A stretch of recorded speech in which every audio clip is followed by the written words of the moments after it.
Taho versus Policeman. Kara versus Mia.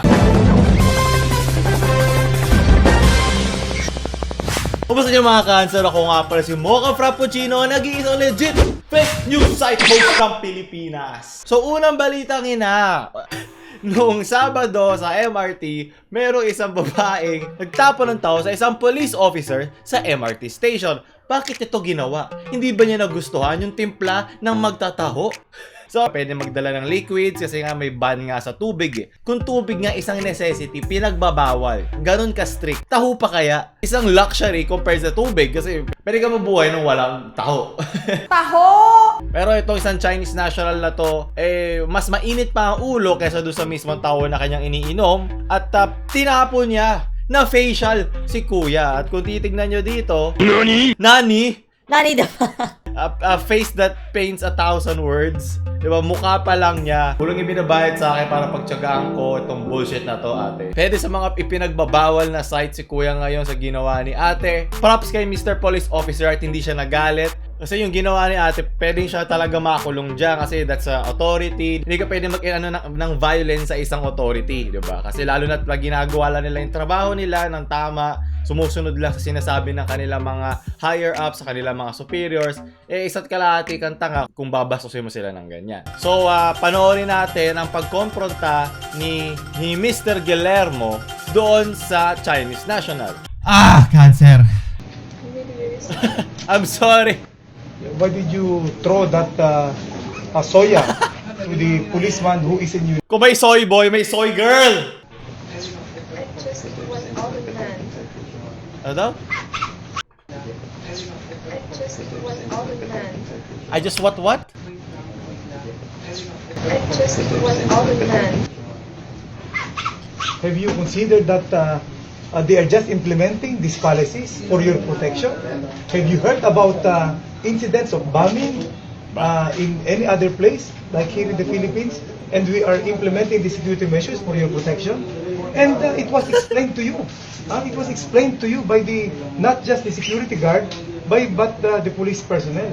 And you were told that you can always go down and avail of other transport system if you don't want to follow our procedures, the procedures that being implemented by MRT. How long have you been here in the Philippines? How long have you been here? I'm so sorry. How long have you been here Parang patanong, I'm so sorry. Like, hindi pa siya sure kung magsasorry siya. in the Philippines? I'm so sorry. Ba't ayaw niya sagutin kung gano'n siya katagal sa Pilipinas? Iindahin ko ang sakit na gumuguhit. Natatakot ba siya na ipapadeport siya? Una kinuha nyo ang aming may mga lupain. Kinukuha nyo pa ang aming mga taho at tinatapon nyo. Nasa na mga may kailangan natin yan. Bakit mo pinutok sa sarili mo? Papabayad tayo kami dito. Tama na. Yes. Kaya mahal na mahal ko ang Reddit ko eh. Attack! The C-word! Drop the C-word! Drop the C-word! From Meseteng who would win? Some soy boy, some blue guy. Revenge of the Fallen, diba? Hindi nga soy boy. Soy girl. Alam mo yung, ang hirap nung nagtatrabaho ka lang. Gusto mo lang kumita para sa pamilya mo, maging isang productive na parte ng society at babasusin ka ng ganito. Gusto ko malaman ano yung iniisip ng babae hanggang nung ginagawa niya to. Like, bakit mo kailangan itapon? Like, alam ko kung nagagalit ka eh. Okay, sabihin na natin ignorante. Nilalagay ko yung sarili ko dun sa sapatos nung babae. Pero ignorante ako. Okay, galit ako. Hindi ko mapasok yung aking taho. Mainit pa to. Gusto ko na matikman. Hindi maganda yung timpla ni yung magtataho. Bababala lang ako. Doon ko iinumin. Tapos, sige, sisimangutang ko yun. Pero pag, di mo ba naisip na pag ginano mo yun? Di mo ba naisip na pag tinapo mo yun? Magkakaroon ng reaction yung pulis sa'yo. Tatagal lang yung araw mo. Yung moral values mo na bilang isang tao para magawa mo yun. Ako kupal ako eh. Alam nyo naman, di ba? Pa lahat. It takes someone to be a special kind of kupal para lumagpas ka sa linya eh. Para lumagpas ka sa linya at gawin mo yung ganyan. Physical violence na yung ginagawa mo eh. Kala ba niya nasa siya, West Philippines Sea na pwede niyang kunin ng kahit anong gusto niya, pwede siya magtapon sa kahit anong gusto niya. Kakatapos na ng Chinese New Year, ginaganito mo kami, ate. Ano ba? Alinis-linis ng taon natin eh. Dutumihan mo ng taho. Taho! Malagkit yan. Ang hirap tanggalin yan. Ang hirap tanggalin yan dun sa damit, sa mancha na yan. At si Kuya, sobrang nagtitimpi siya si Kuya. Kung gusto na niya maura-ura yung mukha mo.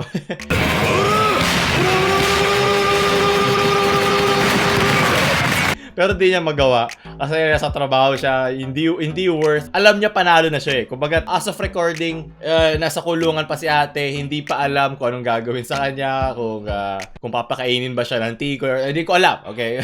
Hindi ko alam kung anong mga laws ang in play dyan, kung gaano katindi, kasi parang mild lang naman siya. Hindi naman siguro worth na ipa-deport si ate para lang sa ganyan. Yeah, kupal si ate, pero hindi worth na ma-deport siya, masira yung kanyang buhay, di ba? Hindi naman nasira, ano lang eh, kumbaga, kailangan lang natin bawian ng tama yung ano, at relax lang tayo. Alam ko mapupusok ang mga Pilipino. Alam ko makababayan yung iba dyan. Naiinis na sa mga ganyan. So, relax lang kayo. Mangyayari niya, pag nilagpasan nyo yung ginawa ng babae, you lost the argument, diba? Parang sa mga relasyon, two wrongs don't make a right. You don't Englishing me. Kanina si Mr. Galermo, pagod na sa pag-i-English. Tapos sasabihin mo lang, I'm sorry. Nag-e-effort siya mag-English sa sarili niyang bayan. English mo sa bayan ko, punyeta! Punyeta! Tapos magsasabi ka lang, I am sorry. Ha?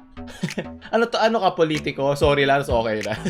Oh! Tinamaan niyo yung ibang politiko dyan. Alam mo naman si Mocha Frappuccino, mga legit to fake news lang alam ko eh. Feeling ko to pag kunyari off-duty si Kuya, tapos maglalakad siya sa kalsada. Malaki na siya na magtataho. Kakaroon siya ng mga traumatic flashbacks. Wala na, it will never be the same. Ayoko na. Nung una, misas na dumadako, ngayon pati ba naman taho? Ano ang vaccine para di tablan ng taho? Kaya sana pinainom mo na lang yung taho mo kay Kuya. Mukhang kinuha pa ni ate dito yung large na taho. Ito siguro yung 20 sa labas. Nararamdaman ko yung sakit sa mukha ni Kuya. Alam mo, nagtitimpi lang siya. Parang lumalabas na yung kanyang chakra sa katawan, yung kanyang enerhiya. Gusto na niyang ikame-hame si ate pabalik ng China, sa totoo lang. Pero kudos kay Mr. Police Officer at naging professional siya, nagtimpi siya kasi alam niya siya yung authority. He should be the big man in this itong scenario na to. Yung disappointment ng isang tao sa'yo, hindi yung galit emosyon eh. Okay, sige, galit siya, baka nadadala lang siya ng kanyang emosyon, kaya ganito kasakit yung mga sinasabi niya. Pero kung alam mong level-headed yung tao, tapos sinabi niya kanya, ito yung ginawa mo sa akin, ate. Diba?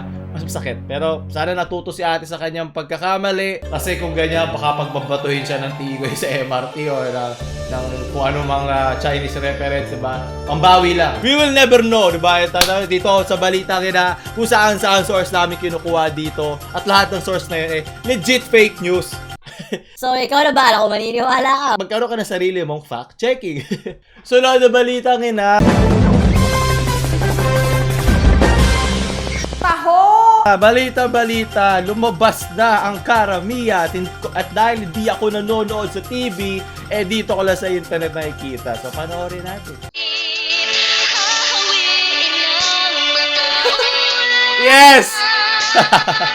The fight we have been waiting for. The crossovers nobody asked for. Damn graphics. I love it. Gusto ko, sana nagsampalan sila dun sa yung sobrang taas na tawiran. Para mas epic. Parang kala mo galing sa isang cinematic trailer ng sa Pilipinas. Kasi sobrang taas eh. Di mo na kailangan mag-crane. Para ka nakapatong yung sa mismong crane na pinagre-recordan mo.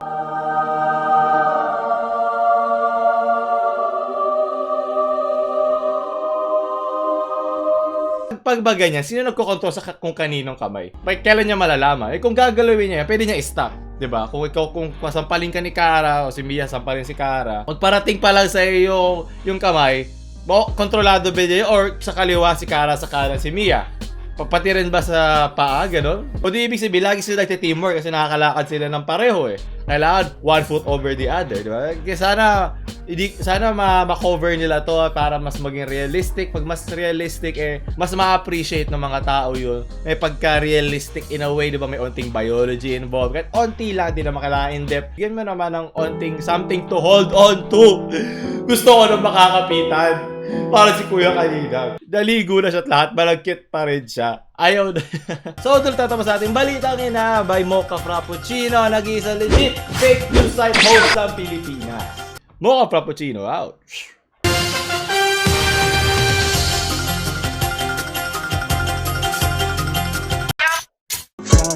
Ang isipan sasalan o agham. Venezuela, Venezuela.